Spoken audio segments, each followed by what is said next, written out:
It's why we play the game.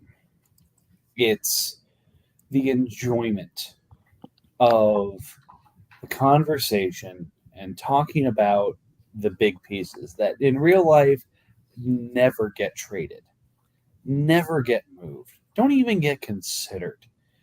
Bill Simmons writes comments about them saying, "Who hangs up the phone first?" Or, "If you call, we'll deny it, but let's talk anyway." Or, "Would you at least have a meeting about it?" But it never gets past that point. But in fantasy football and fantasy sports, we get to fly these guys all around the league, and it's fun because who the hell cares? It's just enjoyment. It's the Studley trades. It's the Studley players. It's the team makers, what we think are team makers. It's the guys who have no business being on a Goose team because God knows that's not how he builds his team. But we're going to talk about some of those big trades because a couple of those have happened. And we're going to talk about some of those Studley teams right now because we've got a couple of them. And I got to say, I couldn't talk Studley with two better owners right now than the NFC East Giants and Eagles. Gentlemen, thank you for lending me your good looks, your good taste, and your good teams. I feel like we're that dragon meme of like the two serious faces and like the goofy face to the side. The way I'm playing this year, yeah, I am definitely the goofball dragon. I'll take it. It is always a pleasure to be on. Well, yeah, good to be back. I will say that goofball dragon is still quite really, really ridiculously good looking. I think the kids are more talking about it. It's a LeBron meme now, right? Where it's like serious LeBron on two sides and the fake LeBron in the middle or something like that. I feel like I've seen that meme all over the place now. But anyways, we'll talk about the teams that are being Studley and doing what they're supposed to be doing. Teams that are not Studley and also not doing what they're supposed to be doing, like mine. And some of the big trades that are remaking the playoff race here. And some people that we don't know what the hell they're doing, but they seem to be having fun doing it. So that's all that's important. We'll go ahead and go through the results from last week. Maybe not in as much detail as we have in the past couple of weeks for the breakdowns, but in terms of the actual results, so we had Jets putting up a barn burner over the Bills. Like, for God's sakes, seriously, he's going to go undefeated and he's beating teams 150 to 115? For fuck's sake, guys, come on. Pat's doubling up Dolphins and only putting up 120. Whoopity-doo. Ravens losing his undefeated streak because of the Steelers continuing to step up. Again, the AFC East, like, seriously, there needs to be some kind of, will of the force rule here that allows the AFC North to get some exposure to other divisions here. Like, it's just not fair. All three of them are over 225 points, and yet we got other division leaders and undefeated people who can't even sniff that by 75. Like, come on. Browns beating the Bengals 258-246. Texans beating Titans by 70. Let's see, which is going to be important here. So we'll talk about what the divisions are looking like in a second, but that's a big result. Colts upsetting the Jags. Broncos laying the wood to the Chargers right after trying to sell half of his team. So I don't know. Bill apparently needs to keep selling because that's going to help him pick up more points. Raiders upsetting the Chiefs. Commanders squeaking one out over the Cowboys. RJ, holy shit. Yeah, fuck that. I was down by how much going into You were down 20, but I had like a bunch of all my Ravens defensive players still. And and then you dropped like 70 new points in the Monday night. I need to check a couple of the results here because were there any in our league? Like, I want to check the Saints and Panthers one because I feel like that one's going to be like Kyler knelt down and that was the response or the difference in that one. or a half sack goes to a full sack and it changes. You said with Panthers, I could see it. But that one's close. Buccaneers laying the wood to the Falcons. Like, you know what? I didn't have a theme for this episode, but I think as we go through the Studleys, we're going to talk about the Studleys a little bit. The Studley trades, the Studley teams, and the Studley owners. But I think we also need to talk about some of the unstudly in the league here. And that's going to be some of the theme here that we're going to carry forward. So a little bit of grind my gears episode, but I think everyone enjoys those. So we're gonna roll with that. Seahawks doubling up the Cardinals, and the Niners continuing their winning ways with the violent score of 185 points. Rawr. You're spicy today, Mike. I like it. And of course, my Vikings putting up triple digits again as I continue to tank. Unfortunately, Bears did a better job of it this week, so I picked up my reluctant first win. So I can't even be good at being bad. So I think I'm just gonna do it for this year and then stop trying to do it going forward. Nope, it wasn't your fault. Everybody was too lazy to pick up Cedric Wilson, even though we knew he was going to go off. 17 I mean, it was like for the a last minute and a drive. half left in the game when that touchdown happened. We were almost all right. Honestly, Jake Hayner, seriously, like I almost did try and taxi steal him at one point during the year, but that aside, we don't need to spend any time talking about him during this. Ravens got their first loss, but wins by Browns and Steelers makes the North even more difficult. Everyone's above 500. Yeah. Damn. And every single team in that division is outscoring the team from the AFC South. So not only are the Steelers probably going to not make the playoffs because of one of the AFC South teams, he's probably going to outscore that team by probably a full week's worth of points. So sorry, dude. Sucks to be you. Let's see. Going over to the AFC South, Texans and Titans are now tied at 8-3. Look, the scare should have been there. If you're even in the conversation of losing to me after the first, say, windows of games, it's time to reevaluate what you have there. Like, let's just call it what it is. It's time to move Christian McCaffrey. It is. Or else you're praying to God he's going to be back, and there's better things to do with that right now. So if you can hang on and win the division and get him back in the playoffs, that's one thing. But this is not going to be a forgiving stretch for the Titans here. So hopefully he gets some religion here. Texans being, same record as him was probably not what he was expecting. So it might kind of force his hand here. I agree. Yep. The Jets, I mean, Lion said it best. He has, a 97% chance of going undefeated? Like, yep. This is not a topic of conversation. Although, by now having a 7-game lead over the rest of his division, I do believe if he is either clinched or he will clinch with a win this week, which, good for you, buddy. That's got to be a clinch already. Don't we only have like 5 I think weeks it's 18 now. So let me see here. That's crazy. According to the schedule, we have 1, 2, 3, 4, 5, 6. Yeah, so There we go. The Jets have clinched the AFC East. Congratulations. Round of applause. Wow. Well done. You should be ashamed of yourselves. Well Speaking of ashamed, how many of us had the Chiefs and Broncos in the conversation for both, not just wild card teams, but both are shoe-in to be in, the conversation for the divisional rounds and everything. And man, these are going to be 2 of the top 4 teams. I'm not mad. I'm just disappointed. Yeah, I think the Chiefs, like a lot of us were pretty skeptical of like obviously the depth is there, but like just missing like the star power to like really show out.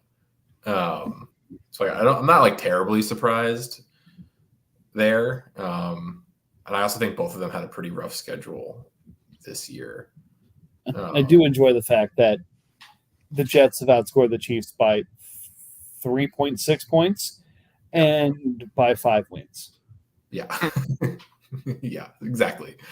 We'd all And kill Broncos that. too, right? He's like only 8 points behind Chiefs there, and he took a week off. I might even have like a 500 record if I had the Jets schedule this year. Mhm. Yeah, Yeah. we would all love that schedule.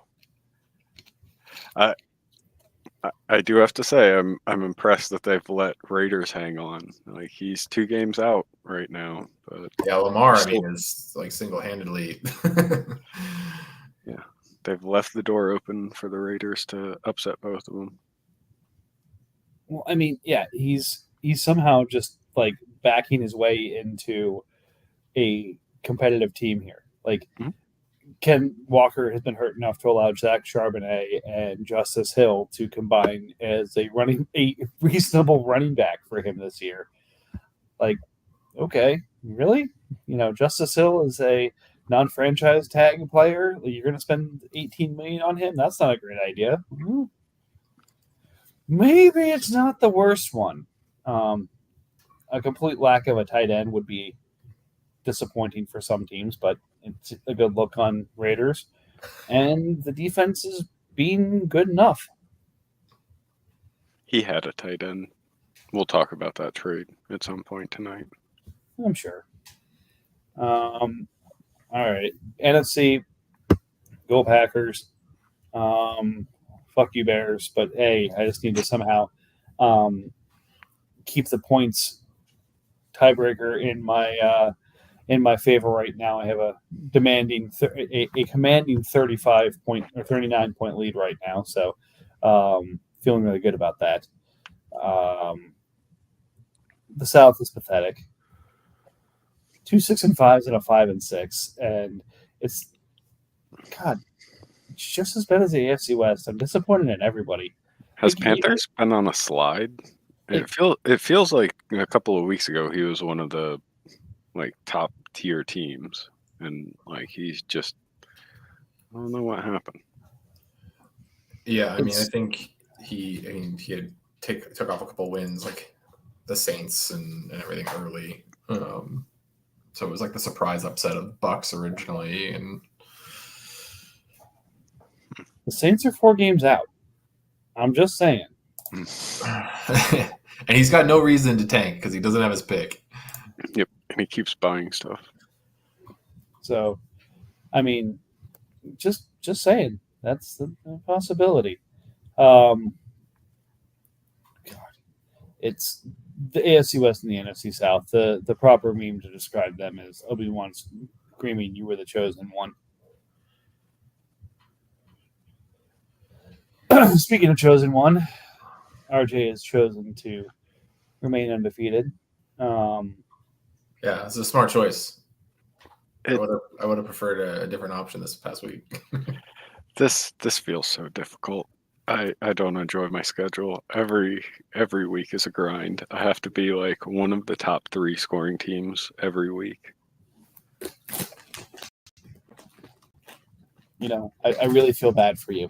We're gonna have a therapy hour after this for RJ. So if anybody who's listening wants to join that, maybe we'll move that to the podcast channel so it's a little bit easier, more accessible for everybody. But yeah. Anyways, 1492 and 8-3. Just checking around the league here. At 1461, the Raiders are 4-7.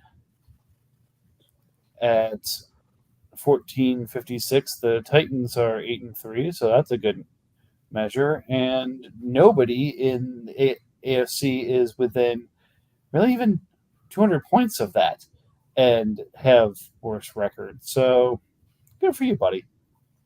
I mean, there's like a strategy here, right? Of like, if you're a tanking team who has the assets to like suddenly flip to be competitive, you're going to have an easier schedule, and that can be a benefit where you can like sneak out and maybe like, I mean, RJ, didn't you have weren't you 101 last year?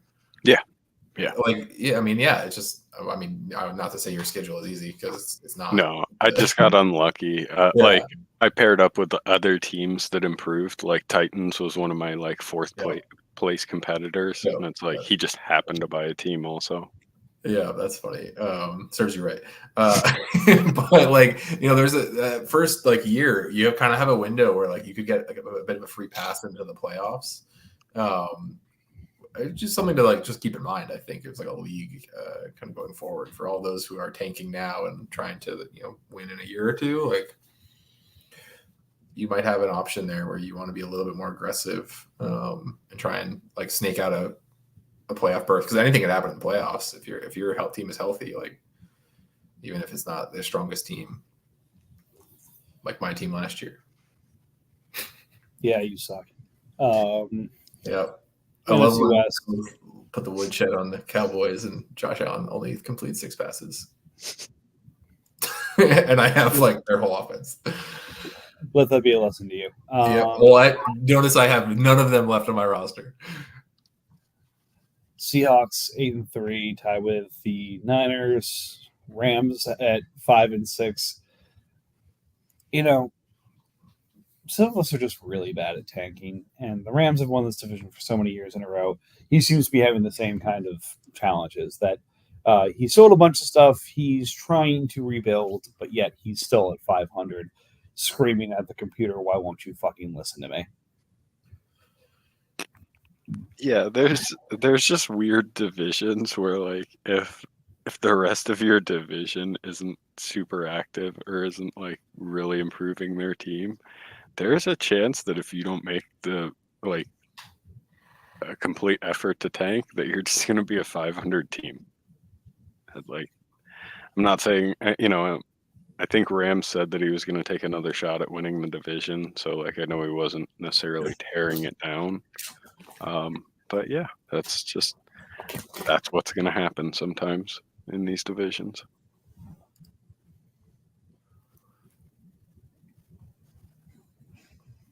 Yeah, I mean, like it's interesting. The Niners are also 8-3, but they have less than the Commanders' points, right? They have less than 1,400 points. And like Seahawks is well above that, 200 plus points above that, and same record. It's like another unfortunate scenario there where schedule probably just a bit more difficult for Seahawks. Maybe by the end of the season it'll even out. But yeah, less than 1,400, another 8-3 team. Ugh. Yeah, if the NFC used to mean something. If you're an average team in a below average division, you might just be an 8-3 team with 1365. Like, well, I mean, there's also just some shit luck here too. Like the 49ers have 2 guys with over 100 points on his IR. It also helps that Zach Allen may be the most valuable piece in fantasy this year. 115 points at the defensive tackle position at $3 million. Oh, without a doubt. I'm pretty sure I've sent some low ball offers for him.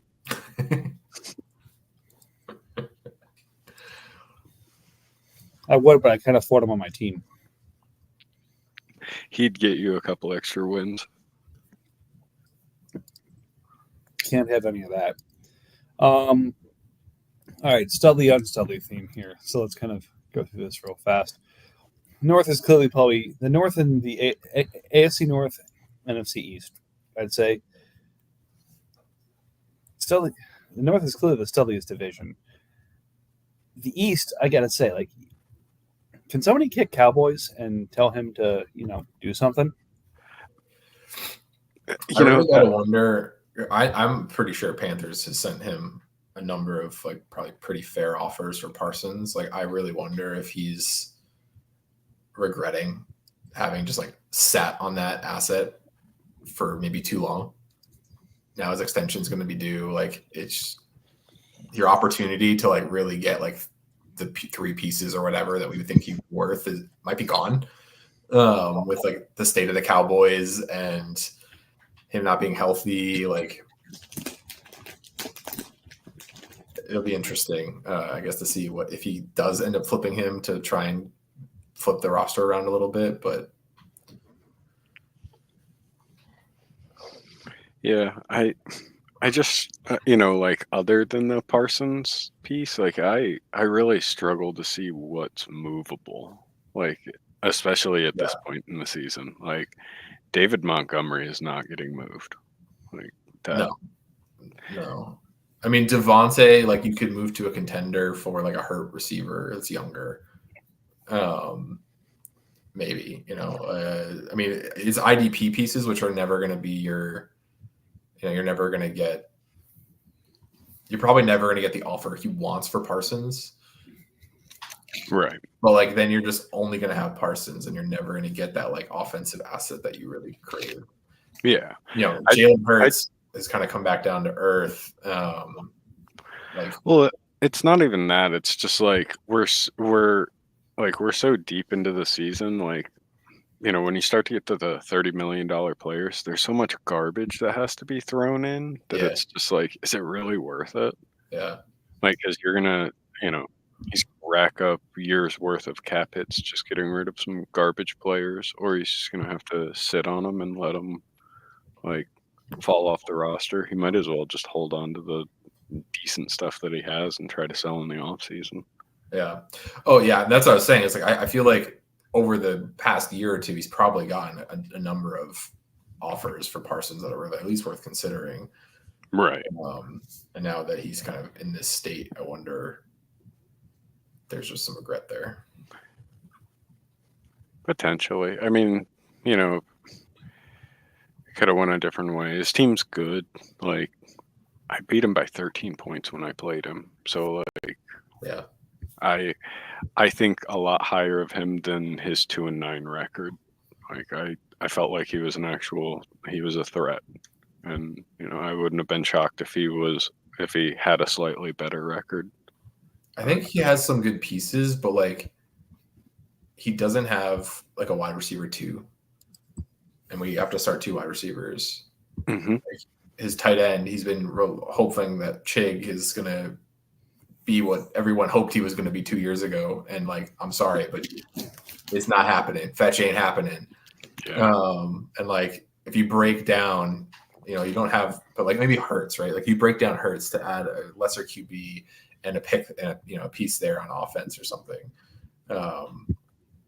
That would have, probably been very beneficial. But I mean, as someone who likes to have the studs, I get like not wanting to always break down pieces for depth, but like that's ultimately like kind of necessary. Yeah, I agree. That being said, I will not move Neighbors. Damn.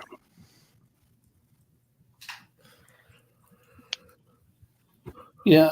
In terms of unstud, like, can somebody please kick the Falcons and get them to do something? I have been chatting with him about this is a pivotal week in terms of deciding which direction he wants to go, and so we've been talking about it. So I'm hopeful that something will happen. It's already been decided. Like, what are we doing? He's a game back. He could theoretically go all in and try and win his division. Yes. Yeah. I mean, he has a good team. I think the league as a whole thanks him for not trading Travis Etienne when he was worth. Yeah, that's a rough one. Yeah, because he was like top 10 dynasty asset, and now he's a backup running back. Well, he's hurt, but like I don't believe Tank Bigsby to be the RB1 now for the Jags. Although, as much as I would like him to be as the owner, no, I agree. I mean, Etienne's still like premier pass protecting running back, so like he's always gonna find a way onto the field. It's just like just sheer explosion, right? Like right. Even if like, and I think this is his 4th year in the league, right? So like he could be, I don't know if they picked up his 5th-year option. Yes. They did? Oh, are you talking about like real life? No. Yeah, in real life, yeah. That's a good question. Because like he will have a role in the league regardless of where he plays, just because he's of his offensive skill set and how explosive he is. And like honestly, off the Jags is probably better for him.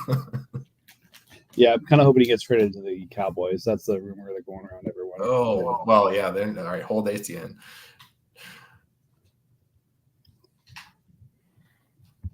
The Godwin injury also. I mean, like, yeah, that sucks. That's another like big one from this past week. Yeah, they exercised both of the 5th-year options in April. They did. Okay, so he'll be a Jag for next year, or traded, I guess. But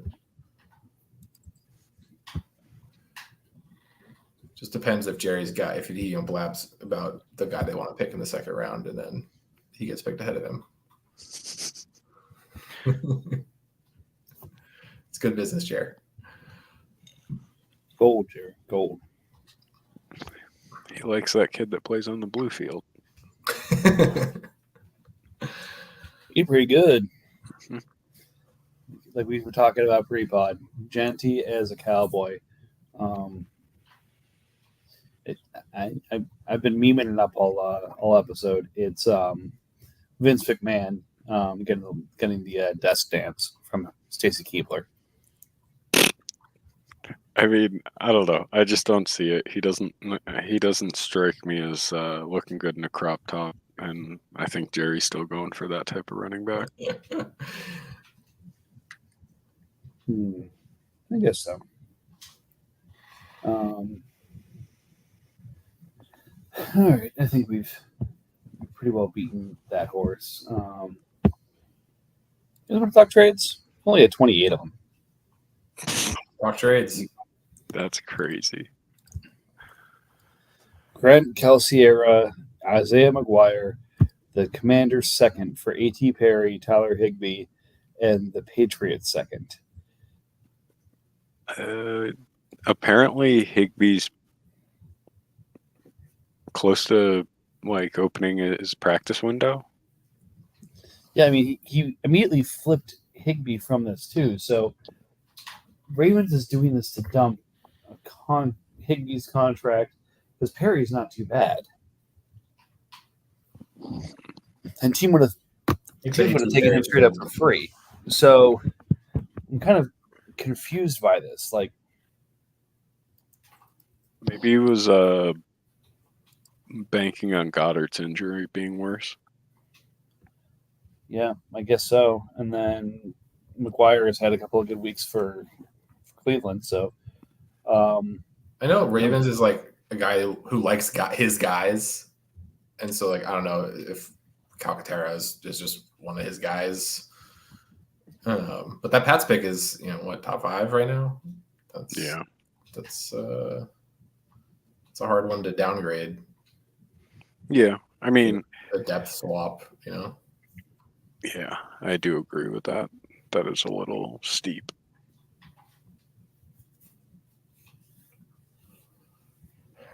And that went to who? The Commanders? No, it was downgrade from Pats to Commanders pick. It was between the Ravens and the Bears. Well, I like that for the Bears. Yeah, nice. Mm-hmm. Eagles and Broncos getting the after-pod trades going again.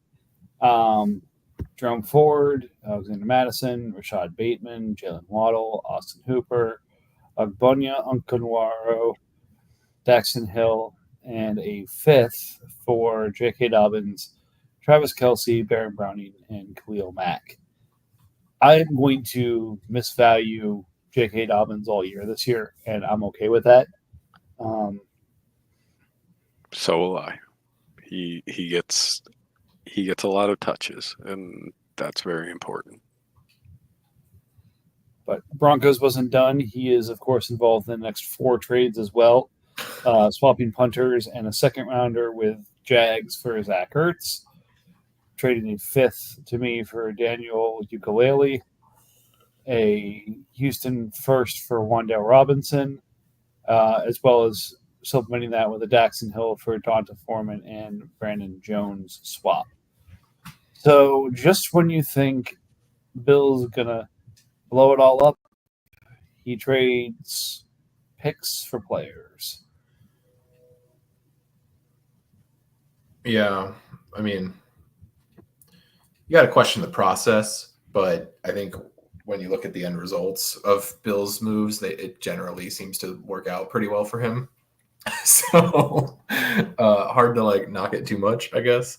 I thought the Wandell trade of that was like the biggest pieces move. Well, obviously outside of the Eagles gigantic one, but those other collection of trades, getting a first for Wandell, I think is pretty good, especially because it's like not going to be like a late, like it'll be a playoff first, we expect, if Texans wins the division, but like it's probably going to end early for the Texans there, and so it's like pick in the 20s or whatever for Wandell, who as a Giants fan I'm like pretty over Wandell Robinson, I'll be honest. So I think that was a good sell, or he bought him. It was a good get for whoever he bought him from.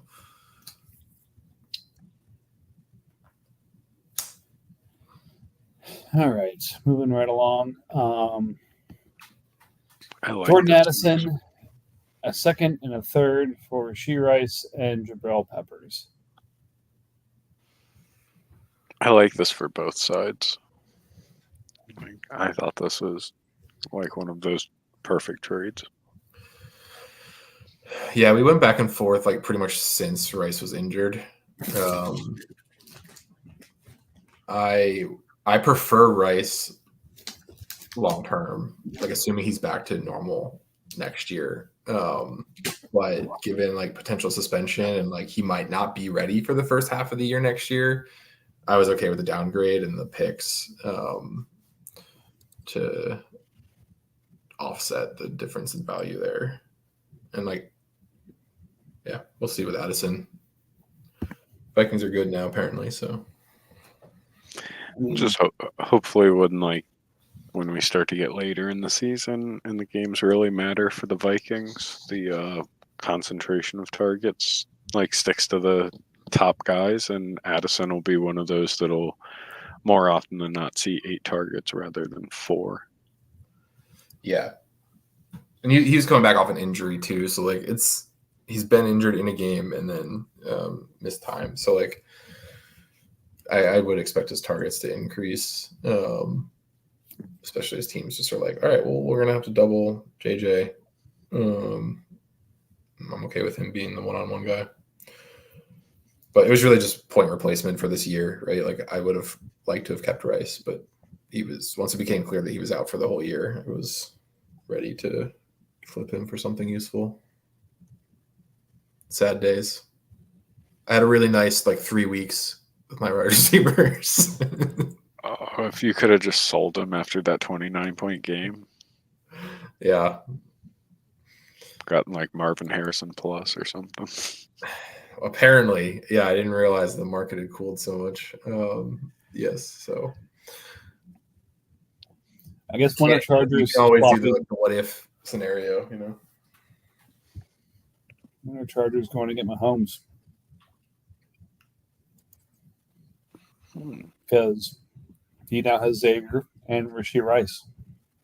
Yeah, so I actually he and I have been talking all since the draft, basically, because I've been trying to get Worthy to pair with Rice because I like the idea. So now he has it, so I'm a little jealous. But I also warned him about being too over-concentrated on stacks after my disaster of playoffs last year. Learned my lesson. All right. Kicker trade, punter trade. I'm not going to say more than that. Bill trading Jalen Phillips and a first to upgrade from Jalen Waddle to Jaden Reed, Tim Settle, Lorenzo Carter, Raekwon McMillan, and Jalen Jones. I did not realize Jaden Reed had scored that many points this year. Yeah, he's definitely performed quite well. I think he's the best. I'd rather have Reed than Waddle. And so then it's a matter of the other pieces to make up that cost. I feel like I liked the depth piece that Panthers got until you see then what Reed gets flipped for.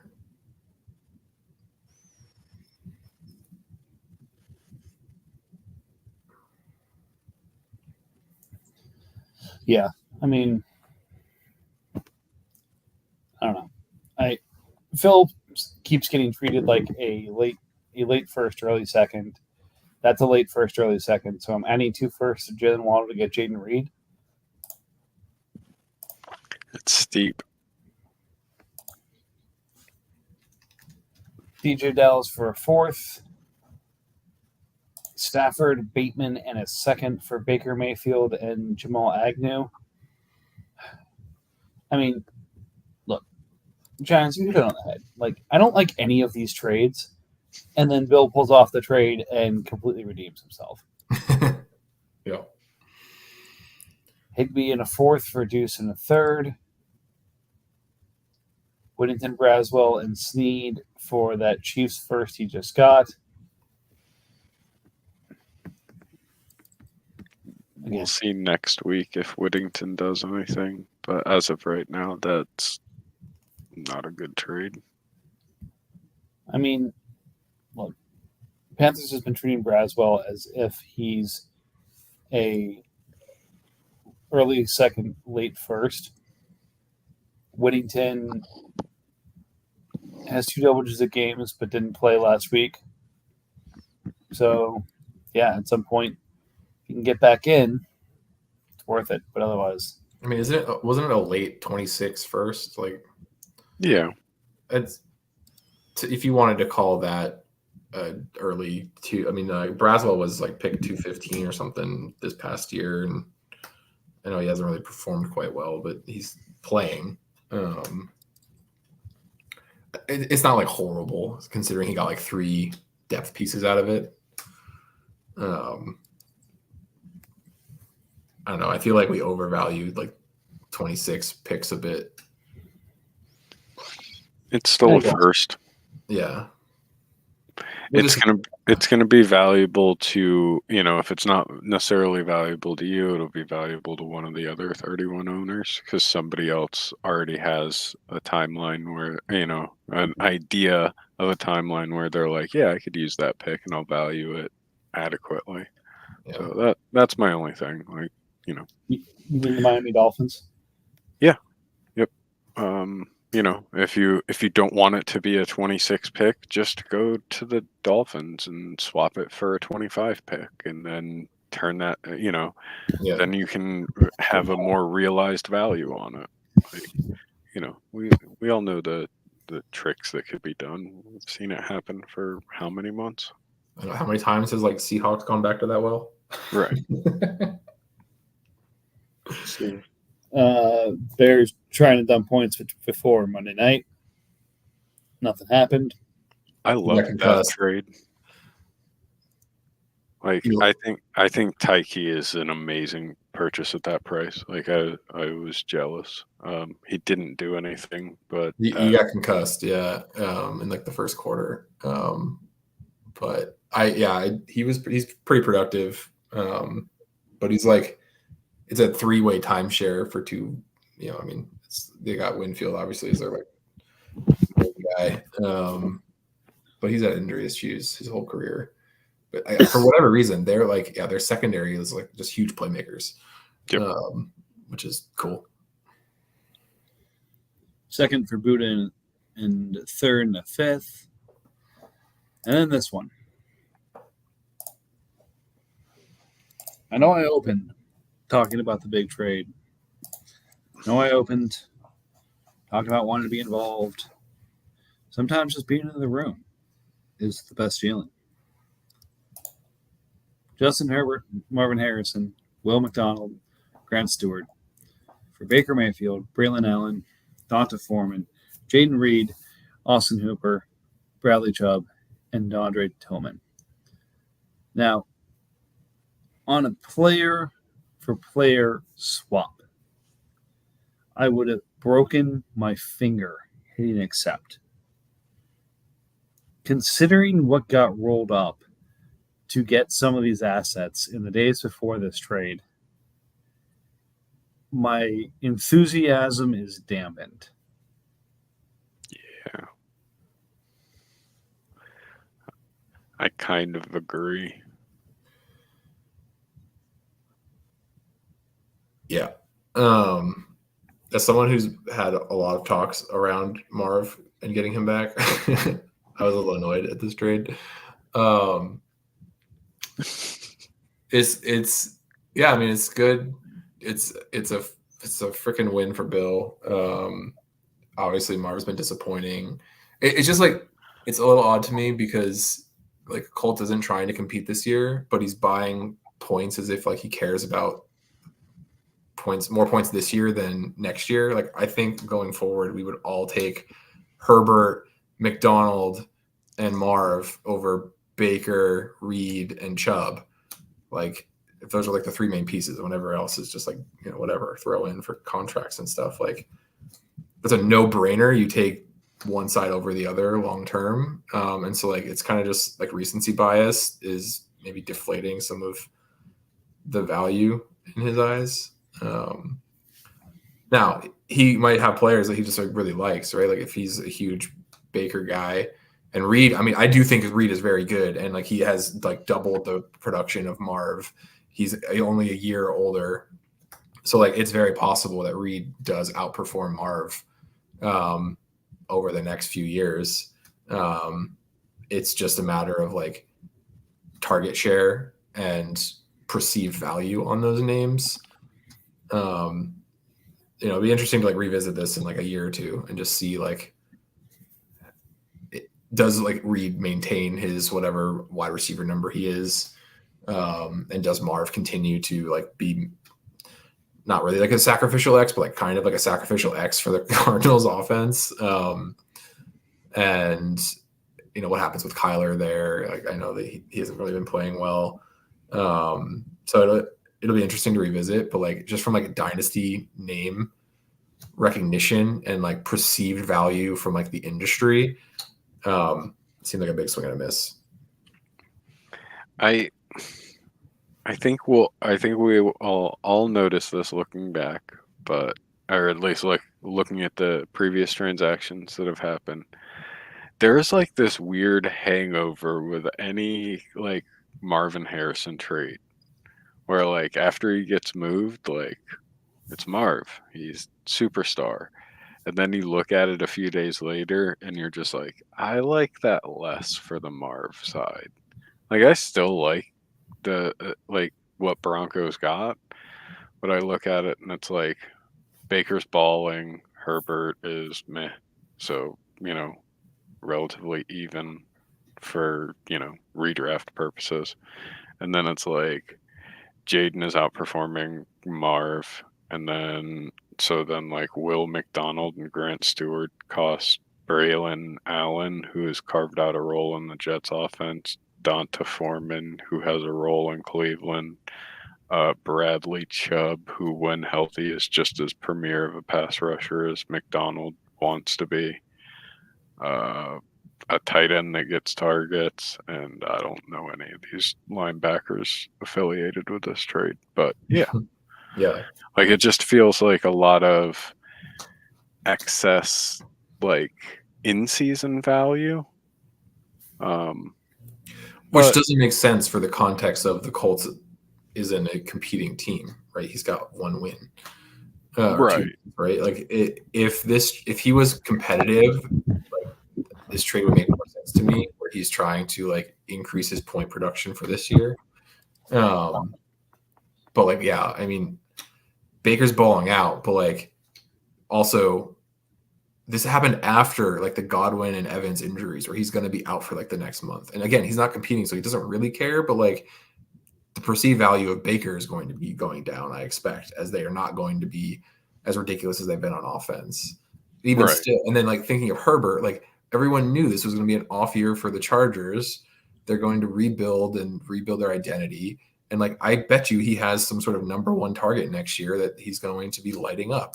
And in a year's time, like Herbert over to Baker is probably not going to be that even for redraft value, but it's going to be like, I want 2 Bakers for my 1 Herbert. And then again, it's going to come down to like Reed.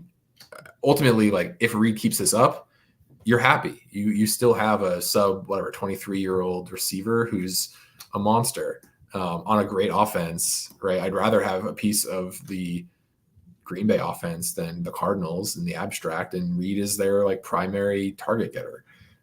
They design plays for him, which you can't even say about Marv.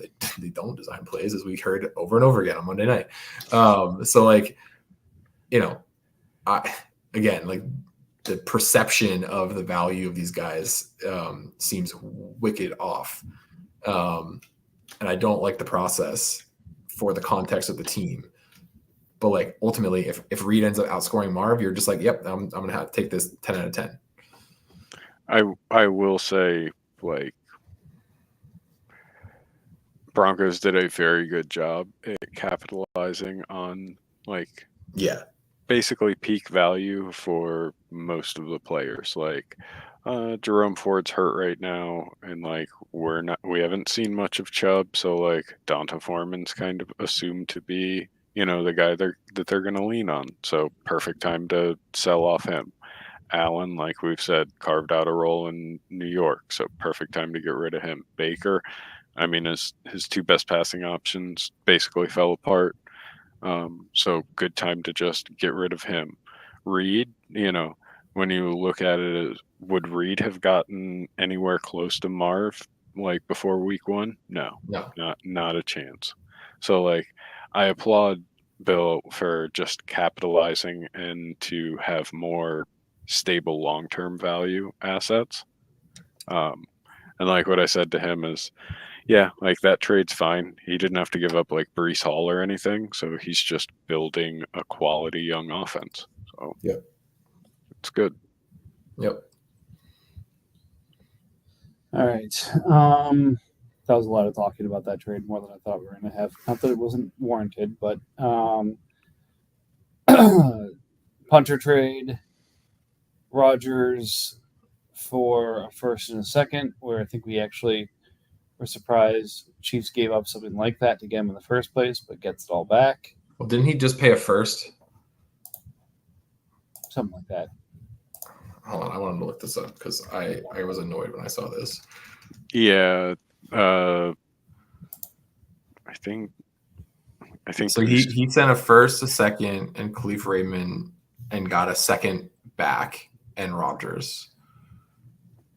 So the second pick swap essentially, and then his first. So yeah, he basically netted himself a 2nd round pick for Khalif Raymond. Yeah, and a linebacker named Dondrea Tillman, who I'm not familiar with, but did have 2 sacks apparently in week 3. Well, he had to give up Tryon in the trade with Rodgers, like when he's giving up Rodgers, and like I don't know what everybody values him at, but like at a certain point, if I'm not mistaken, he was roughly around that. He was a 2nd round pick. Yeah, that's true. I actually didn't realize he was in the trade. I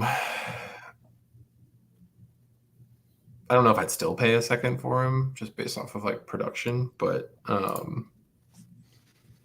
okay. I feel a bit better about that then. It doesn't feel like, when you consider that like Chiefs didn't make some like massive profit off of Rodgers.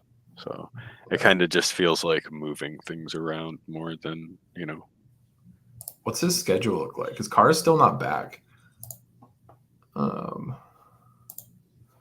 Is he just going to take a goose egg? Pun intended. Who's he playing? He's playing the Saints. He's got a free win this week anyways. When did he do those? 4th? Juwan Johnson, Isaiah Simmons, a 4th for Kevonta Turpin, MVS. Punter swap, a dump by the Chiefs, a kicker swap. Hooker's on the move again. Safety swap. We can stop on this one. Ayuk for Disley, Humphrey, the 49ers 25 first, and Giants 26 second. I've liked the purchases that Saints has done to get wide receivers below ceiling value. They're a little old. How old is Ayuk? And broken. Well, and currently broken, yeah. So like a little worried about that. But like in the offseason, he can probably flip Ayuk for more than he just paid. If we're hearing that he's healthy and going to get back for start of the season. And obviously he was horrible kind of this year from what you were expecting. Outside of like I guess one game. Can he be renegotiated? How many years does he have? Yeah.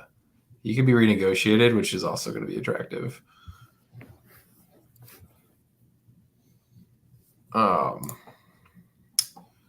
So I like the purchase for Saints. Again, he doesn't have his pick, so like he's kind of in a no man's land of like just acquiring value. So I think it's a good value for him personally. The Texans pick or the 49ers pick is, similar to that Texans pick you're talking about earlier. It's going to be like in the 20s range. And then a late second, hopefully for my sake, in 26 for someone as Ayuk. Like I think he went for top 10 pick or in that kind of value range before the year here when he was potentially not going to be back with San Francisco. So like, yeah, seems like a good ad.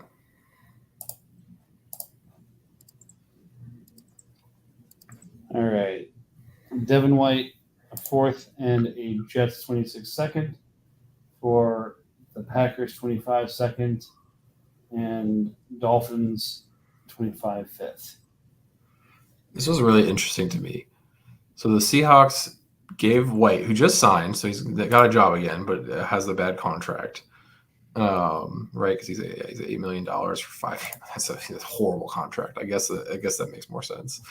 But basically taking a downgrade in picks to get off that contract. Yep, and then Riley Moss for a fourth and a fifth. So this is an early fourth. The Chargers fourth. It's like 402 right now, right? That's a little rich. And it's an early fifth too. Yeah, and it's an early fifth. But I mean, like, this is a productive corner right now, right? He's got almost 100 points. So like, it's productive quarter points. Like you'd use that early fourth, likely on a corner, and then it's like, all right, I'm just adding a fifth to like get the points I need now. But I don't know. Maybe you want someone. I mean, look, I didn't realize how well Riley Moss had been doing statistically, so seems decent. I thought it was a good deal for Moss. I can't say that I've watched too much of like him playing, but if he's putting up numbers like that, seems fine for a young corner. Like that price.